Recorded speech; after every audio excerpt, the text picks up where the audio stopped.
So this is the Xiaomi 13 Pro and my unboxing and little take on the camera because I haven't used it long enough to give a proper take on it. You get the normal clean but simple unboxing experience, starting with being greeted by the part that holds your manuals and of course case. Yes, a case, which is still included and I really like that. Then we get the phone, but hey, spoilers, we get to that in a little bit.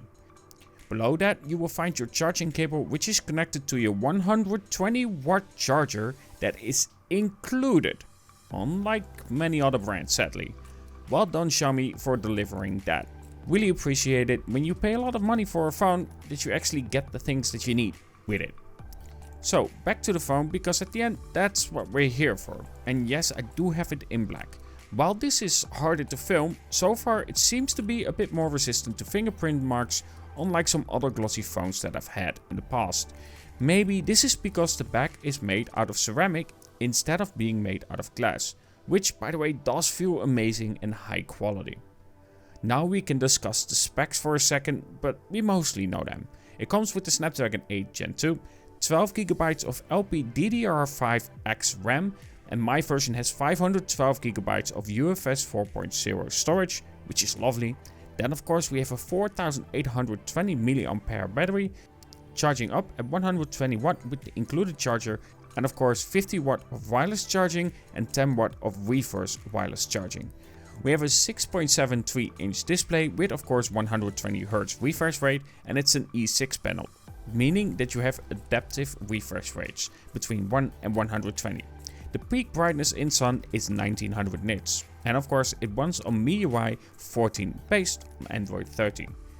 Now the spicy part, the camera.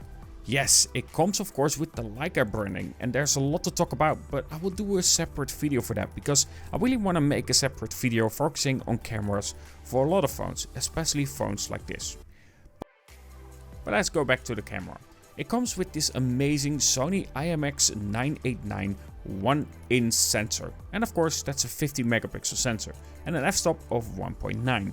Then we have a 50 megapixel telephoto with a 2.0 f-stop and a lovely 50 megapixel ultra wide sensor, which often is forgotten to get that in proper quality, and here it definitely seems like they stepped up their game when it comes to that ultra wide. Heck, I would say that Xiaomi does that really well, giving us a good ultra wide camera.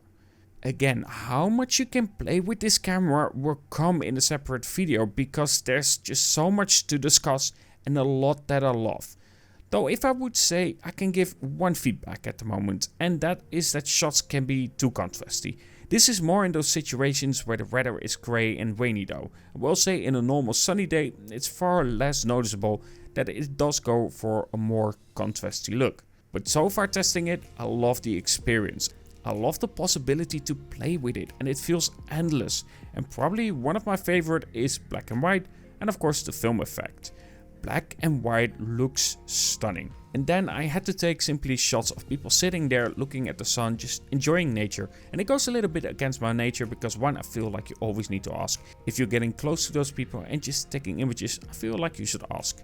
Lucky enough they kindly accepted and I love the result, even though they were quick shots because I really didn't want to bother them. Either way, the Xiaomi 13 Pro I haven't used long enough to give you a full opinion about it just yet. And with my approach, probably the first video that will come out of the Xiaomi 13 Pro in terms of review will be the camera focus video, because that's where my passion lies when it comes to a phone. Even more so with options like this and having that amazing 1-inch sensor. Either way, this was my quick unboxing, quick look at the camera and just the general specifications of the Xiaomi 13 Pro. I'm excited to test this out, and while I received it, of course, my opinions will be my own and I am not paid to give you any opinion here. Either way, I hope you enjoyed this video, and if you want to see how the camera performs and have proper shots instead of going to a parking garage or anything like that, then stay tuned, and of course don't forget to subscribe and so on, and see what this camera is capable of. Either way, have a good one and talk to you guys in the next